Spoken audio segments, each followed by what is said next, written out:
Seja bem-vindo ao nosso podcast Propostas e Respostas de Deus. E hoje temos um convidado presencial aqui, que vocês já devem ter ouvido a voz, Vinícius Pessoa. Vinícius Pessoa, como tem o Mickey Mouse, né, Donald Duck, e tem Vinícius Pessoa, né, que é a mesma lógica. A mesma lógica. Um paralelo assim, sensacional. Mesma lógica. E com uma lógica parecida também, temos Eliseu, que era, vamos dizer assim, a pessoa mais importante de Israel depois do rei, e Naamã, que era a pessoa mais importante da Síria depois do rei. Né? Então, bem, meu nome é Daniel Gesine, você já me conhece, e hoje nós vamos fechar o livro de Reis com essa história que tem implicações práticas, certo? Exatamente. Talvez eles não fossem tão menos importantes que os seus reis, porque os nomes deles nem são citados, né? Os nomes dos dois reis nem aparecem, né? É verdade. Nem o da menina israelita, né? Aparece. Tem pouco nome aí. Os reinos já estavam divididos, né? Israel estava se afastando da narrativa que Deus queria contar.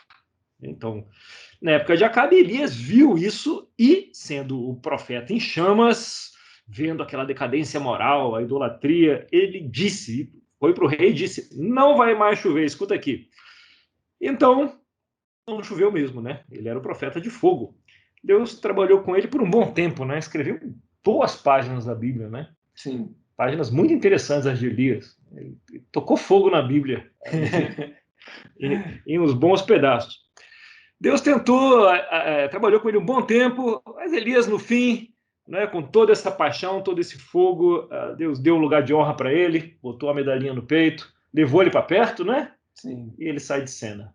Para depois conhecer o filho dele. Exatamente. Vem cá, vem ficar comigo e depois eu vou te apresentar para um cara super legal. Exatamente.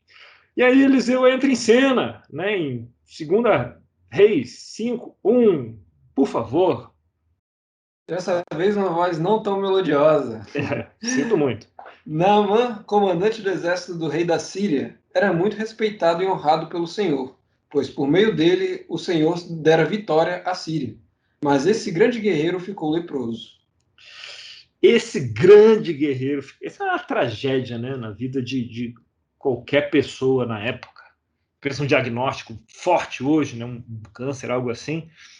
Não era igual um diagnóstico desse, né, de lepra, com todo o estigma que tinha lá na época, era bem pior. Então esse cara era muito respeitado, muito honrado pelo senhor dele. Do hebreu, você tem o Ish Gadol, que significa isso, um cara, Gadol é isso, de grande significância. Ish é homem, né? Ish, Ishá, né? Adão e Eva, Ish, Ishá. Gadol, de grande significância, muito respeitado, aquele peso, aquela densidade. Não sei se você já entrou num lugar onde entra alguém muito respeitado, extremamente respeitado, e existe aquele clima de reverência, né?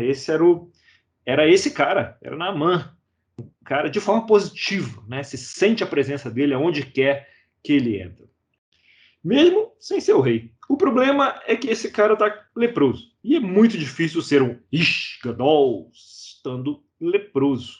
Né? Essa doença, realmente, com todo o estigma dela, era brutal. Vamos lá, 2-5. Ora, tropas da Síria haviam atacado Israel e levado cativo uma menina, que passou a servir a mulher de Naamã. Um dia ela disse à sua senhora: se o meu senhor procurasse o profeta que está em Samaria, ele o curaria da lepra. Naamã foi contar ao seu senhor o que a menina israelita dissera. O rei da Síria respondeu: vá, eu darei uma carta a você que entregará ao rei de Israel. Então Naamã partiu, levando consigo 350 quilos de prata, 72 quilos de ouro e 10 mudas de roupas finas. Imagina, imagina esse papo, né? Ele chegando pro rei: tem uma menina lá em casa que a gente capturou num dos nossos incursões de Israel, que falou que tem um cara em Israel que pode curar isso. E o rei falou: vá. Imagina quanto o rei estimava esse cara, né? Diz a Bíblia que ele conseguiu muitas vitórias militares para a Síria. E o rei devia estar um pouco inseguro de perder esse cara. Estava tentando qualquer coisa, até confiar na palavra de uma criança, adolescente ali, israelita. Tem um curandeiro naquela cidade que a gente atacou há pouco tempo atrás. Naquela terra, né? Naquela terra.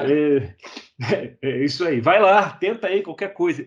Imagina a quantidade de templo que ele já não devia ter passado nesse ponto, para aceitar isso. É verdade. Não.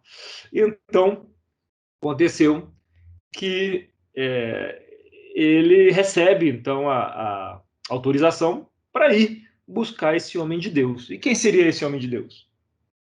Eliseu.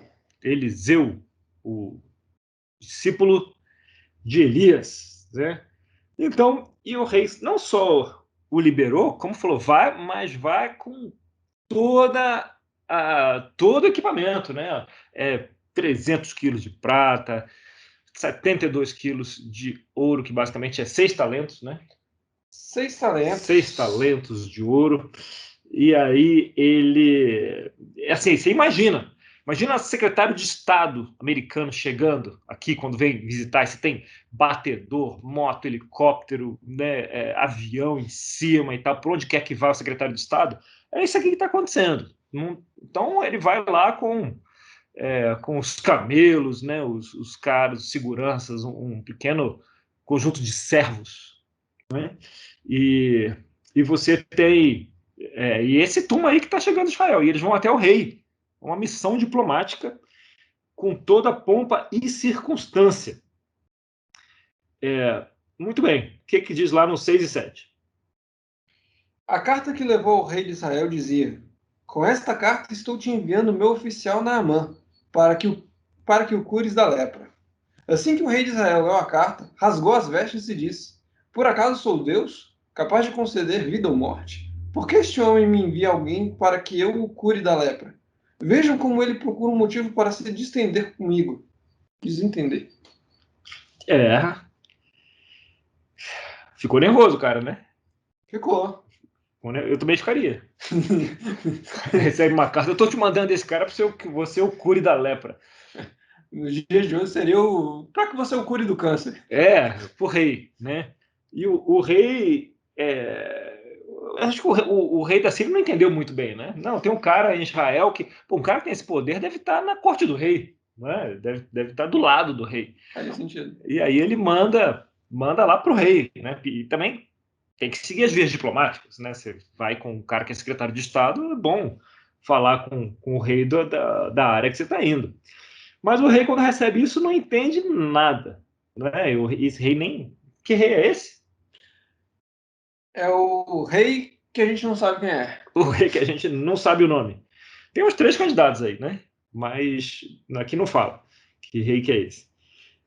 Então a menina vai lá, esse rei não tem nem o nome citado, mas dá para ter uma ideia de onde o coração dele está, né? Que ele nem passa pela cabeça dele pedir a ajuda de Deus. O interessante é que ele tá na narrativa do Império, né? Ele tá com medo, ele tenta se autopreservar, já se humilhando, pensando, pronto, agora eu vou ter guerra. Pronto, mais uma vez. Mais uma vez. Porque eu não consigo curar esse cara de lepra, né? Então, verso 8, que diz? Quando Eliseu, o homem de Deus, soube que o rei de Israel havia rasgado suas vestes, mandou-lhe esta mensagem: Por que rasgaste tuas vestes?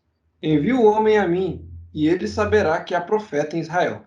Veja o que a insegurança faz com a gente, né? Esse grande general, esse Ishgadol, vem a Israel pedir ajuda, tá aqui se humilhando, né? Basicamente, que para ele não deve ser nada fácil, dá para ver o desespero aqui. Mas o rei é tão inseguro, tão sem confiança, tão inquieto, tão sem xalá, que é descanso, né? Que a única coisa que ele enxerga é uma conspiração.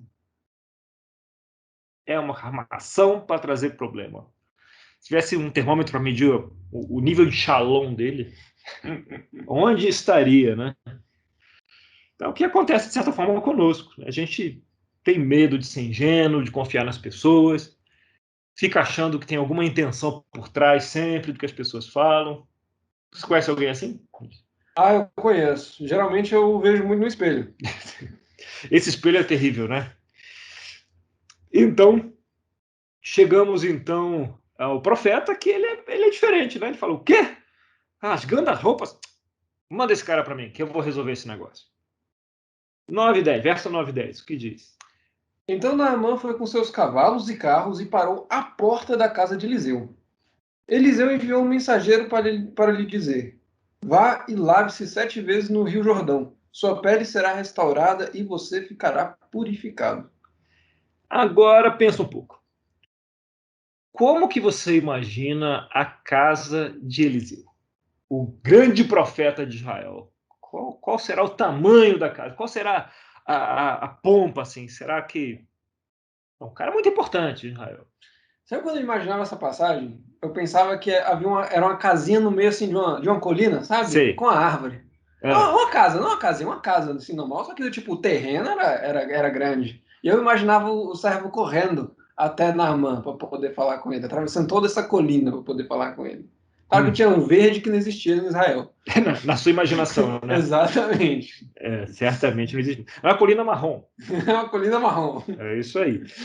E, bem, se era numa cidade ou não, de qualquer forma, as casas normalmente não eram tão coladinhas, né? Como a gente se acostumou por aqui. Sim. Você vai em Pirinópolis, né? As casas toda grudadinha, tudo geminado, né? As casinhas não costumavam ser tão geminadas. Mas eu tive lá e as casinhas, até os palácios eram pequenos, né? Dificilmente, se você vai na construção que era considerar seu palácio de Davi, não tem 200 metros quadrados de área construída, né? A casa de cedro, né? O palácio de cedro e tal. Então, não era um negócio tão grande assim em Israel, né? Era só o suficiente, né? A ideia do deserto. Então, a casinha de Eliseu devia ser um negócio de, assim, no máximo, eu imagino, 2 cômodos. Não é? No máximo, 2 cômodos. Talvez um lugar para ele dormir, um escritório, um trabalhar, e outro para ele receber as pessoas, né? Cozinhar e tal. E talvez ele morasse dentro da cidade, né? O que também não deixa muito espaço para uma área. Exato. Talvez só a tamargueira Só tamargueira. dele, né? Exato. Então, bem, era pequeno. E aí chega o Ishgadol, chega lá, né, Naamã, com cheio de cavalo para todo lado, né, camelo, né, soldado, chega na porta, bate na porta lá e vem o servo. Vem o servo, ele fala com o servo fala, Eliseu, chegou aqui o Naamã, que você viu chegando lá. E aí eu consigo assim, imaginar, não sei se foi assim que aconteceu, né, mas Eliseu lá do quarto, sem sair do quarto dele, lá, fala para ele mergulhar 7 vezes no Rio Jordão, né? E tá falando com o servo ali, e o servo na porta, né? Imagina o servo ouvindo isso. Depois o servo volta, ele falou para você mergulhar 7 vezes no Rio Jordão e você vai ser purificado. Falou? Tchau, um abraço. Nem abraço. Né? Tchau. Fecha a porta. E aí o cara fica indignado. Tipo, que ele estava esperando, né? Hashtag chateado. Hashtag indignado, né? Mais que chateado. Ser recebido. Estava esperando algumas horas de atenção, alguns rituais em honra dele, que é o que ele recebia em todo lugar, né? Medo e reverência. Um copo d'água, talvez. Um copo d'água, talvez. Mas ele nem recebe, né? Nada. Nada, nada, nada. Então, o curioso aqui, porque o que diz aí no 11:12? Em vez de falar, vamos ler logo. Mas Naamã ficou indignado e saiu, dizendo: eu estava certo de que ele sairia para receber-me. Invocaria em pé o nome do Senhor, o seu Deus, moveria a mão sobre um lugar afetado e me curaria da lepra. Não são os rios de Abana e Farfar, em Damasco, melhores do que todas as águas de Israel? Será que não poderia lavar-me neles e ser purificado? E foi embora dali furioso. Vixe, Ele foi se indignando cada vez, em cada palavra. Assim, ele estava indignado, fica furioso no final. Rapaz, Galvão, sentiu. Sentiu. Sentiu. Hashtag sentiu.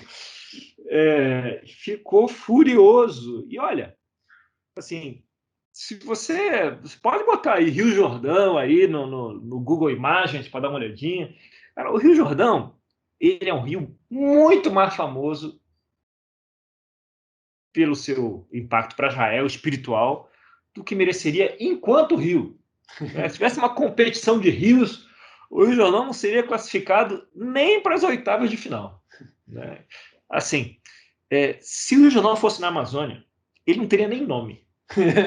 Na Amazônia é o que o pessoal chama de igarapé. Então, o igarapé é o riozinho que tem por aqui. Não dá para dar nome para todo o rio que tem o tamanho do Rio Jordão. Ia ter muito nome. Não teria nem nome. Para quem mora aqui na região de Brasília, assim, lembra o Paranoá. Porque nas áreas mais secas, aí qualquer rio ganha nome, né? Né? Aqui, sim. Assim, pensa num Paranoá, né, da vida.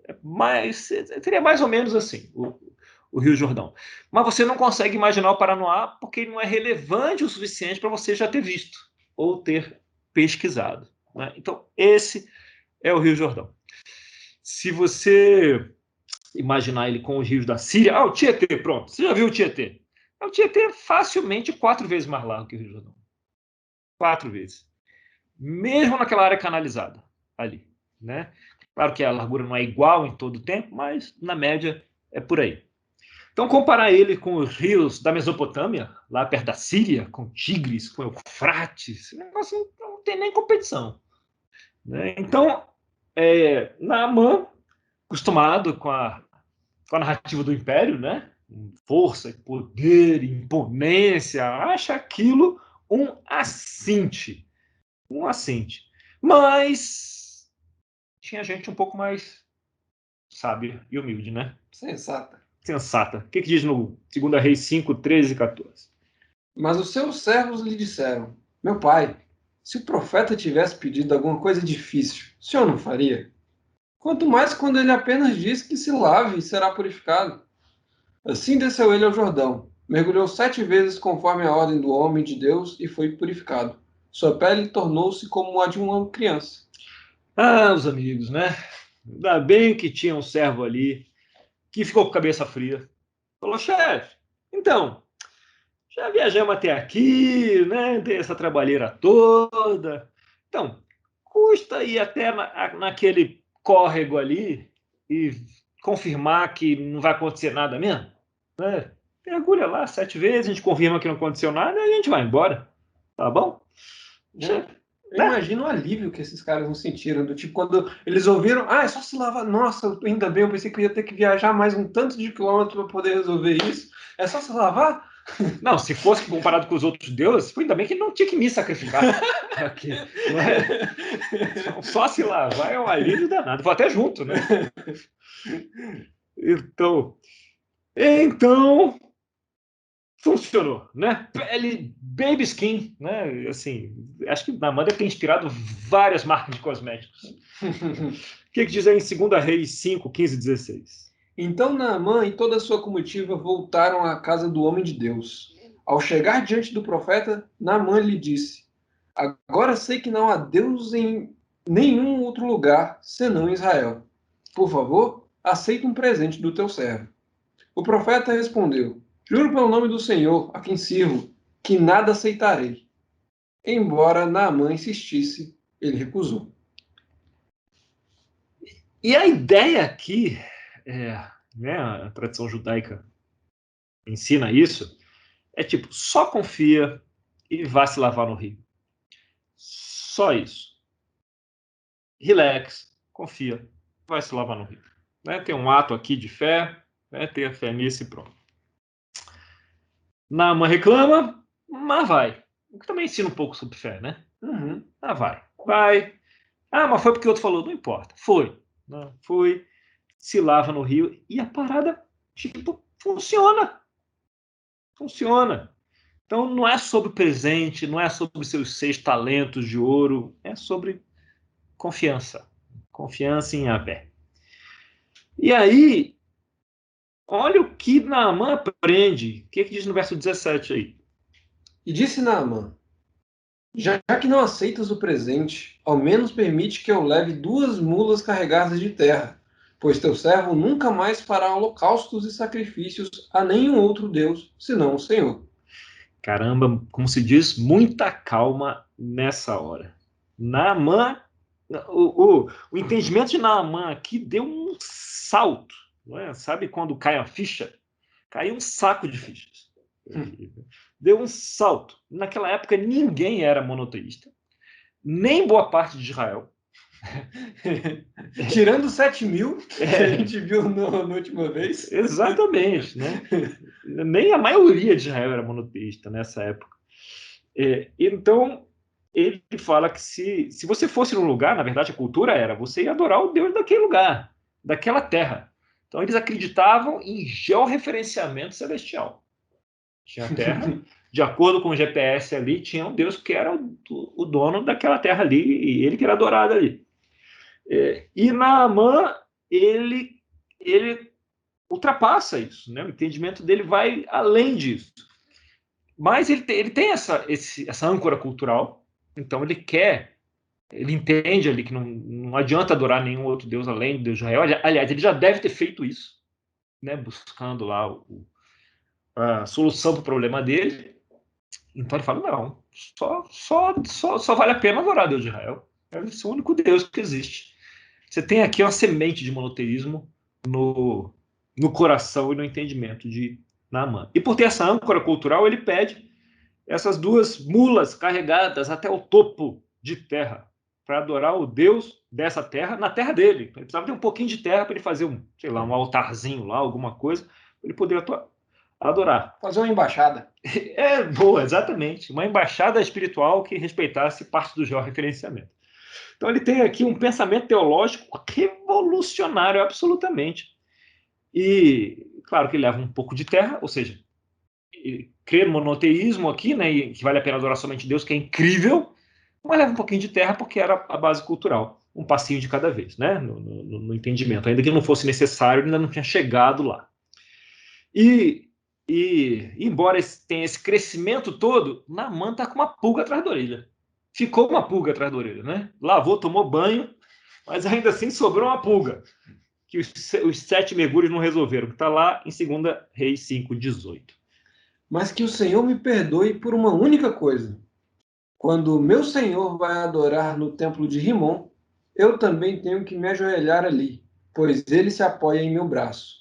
Que o Senhor perdoe o teu servo por isso.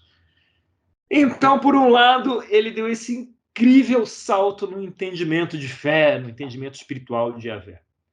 E por outro, ele ainda não entendeu completamente o que seria uma boa teologia monoteísta. Não pescou ainda. Só que tem um problema. Quantas sinagogas será que existia na Síria? Eu acredito que não muitas. Não muitas, sei lá, umas 50. Eu acho que isso seria muito. Assim, não dá para ter certeza que existia uma, né? Exatamente. Que algumas pessoas foram exiladas na Síria, né? E talvez os exilados, se tiverem liberdade, porque ali eles usavam mais de servos, né, escravos, se tivessem liberdade, podia ter 1, 2. E assim, né, talvez fosse na casa de alguém, se reunisse ali para fazer uma espécie de igreja em casa. E que ninguém sabia, né? Que ninguém sabia. Não ia ter uma landing page, né, dessa sinagoga. Sim. Ia ser difícil, né, adorar a Deus assim, como os judeus lá na Síria. E aí? O que fazer nessa situação, onde ia ser difícil achar, muito menos participar de um seminário teológico, né? E como se não bastasse, ele trabalha no templo de outro Deus. Sim. Ixi, imagina. O que ensinado a fazer numa situação dessa? Quando alguém está estudando a Bíblia e fala, mas eu preciso continuar indo a outro templo e ajoelhando lá. Você tem que largar. Abandone isso como prova de sua fé. Abandone. Que bom que aconteceu isso, para você poder provar a sua fé. Exatamente. Não é isso? Exatamente. Que bom isso. que Deus deu isso para você poder ter essa prova, superar essa prova e aí ser completamente fiel. Não é a gente aprende que é o sim ou não, 0 ou 1, preto ou branco, não é? O muro é do diabo. Exatamente, nada de muro, né? Só que Eliseu, nessa situação, que muitos de nós consideramos inaceitável, talvez Elias considerasse inaceitável. Talvez Elias. Não é? Talvez. Talvez Elias. Porque vamos afirmar. Não dá para... Exato, ele não está aqui, né? Para se defender. Mas a gente foi, assim, ensinado que a gente tem que ser muito radical com essas coisas. Céu e inferno, né? E esse cara que vai trabalhar no templo tem problemas gravíssimos, a gente tem que consertá-los já, né? E aí, Eliseu, que era um dos profetas radical, não era como Elias, mas Eliseu era sério. E aí, o que ele responde em 2 Reis 5:19? Disse Eliseu: vá em paz. Tá, mas o que mais? Vai em paz mais? Vá em paz. Não, peraí, tá bom. Vai em paz mais o quê? O que ele tem que fazer além de ir em paz? Fica tranquilo. Vai em Só paz. isso? Assim, o que esse Eliseu pensa que é para ficar inventando teologia nova assim? Então, a resposta é tudo bem. Ó, o Naamã sabe disso, ele tá com essa pulga atrás da orelha, ele fala, ó, eu quero adorar só a Deus e tal, mas eu tenho essa questão, eu sempre, eu tô muito próximo do meu senhor, do rei, e ele vai, ele ajoelha no templo, e eu vou ter que ajoelhar junto dele, né, é meu trabalho, caramba, e agora? E Eliseu fala, vai em paz, de boa, fica tranquilo, tipo, obviamente não é o ideal, meio que, ó, você tem um longo caminho adiante de você, você vai aprender, você vai amadurecer, mantenha a sua fé em Deus, não estressa com isso, não. O principal você entendeu, né? É, Existe apenas um Deus. o principal você entendeu, você está levando suas mulinhas, né, suas mulas. Então a lição aqui que a gente pode tirar é que a gente vive num mundo bastante complicado, não é? Que não é nem sempre você tem claro o que é certo e errado, como a gente adoraria. É muito melhor quando você tem certo e errado. Não é? Tipo, feijão vai embaixo do arroz ou vai em cima do arroz? Claro que o feijão vai em cima. Certo e errado, né? Fica bem claro. Com o preço do arroz ultimamente não tem nem como, não tem nem porquê ter essa pergunta. Não tem nem porquê. Pois é. A gente não vive num ambiente perfeito. Né? Você imagina quando você está num retiro da igreja? É bom, né? Gostoso. Mas é um ambiente estéreo, né? Tipo, Não tem nenhuma dúvida, não tem nenhuma provação. não tem nada, é super legal, todo mundo lá animado. Aqui e ali alguém arruma uma treta aqui e ali, mas é exceção quando tem algo assim. E tem muita ajuda ali, muito suporte. Quando acontece isso, que é raro, normalmente é um ambiente tranquilo. Você tem certeza do que é certo e errado quando você está num retiro. Sim. Ali, religioso. Mas a vida não é um retiro, não é espiritual. E a gente trabalha, a gente se relaciona e, eventualmente, a gente se mete, isso também não é um curso de sabedoria, a gente se mete em situações que são bastante complicadas. Né? Sua família é perfeita? Não. Não, né? Se fosse igual a minha, que também não é, você também teria um monte de encrenca, viu? Então, não é perfeito, família não é perfeita, as situações são complicadas. E aí a gente tem uma pressão, né, nossa mesmo, às vezes. Não, você tem que fazer o que a Bíblia diz. Que é, na verdade, o que a gente entende que a Bíblia diz, né, que nem sempre é tão óbvio assim também. E fazer o que a Bíblia diz, às vezes é complicado demais no caso concreto.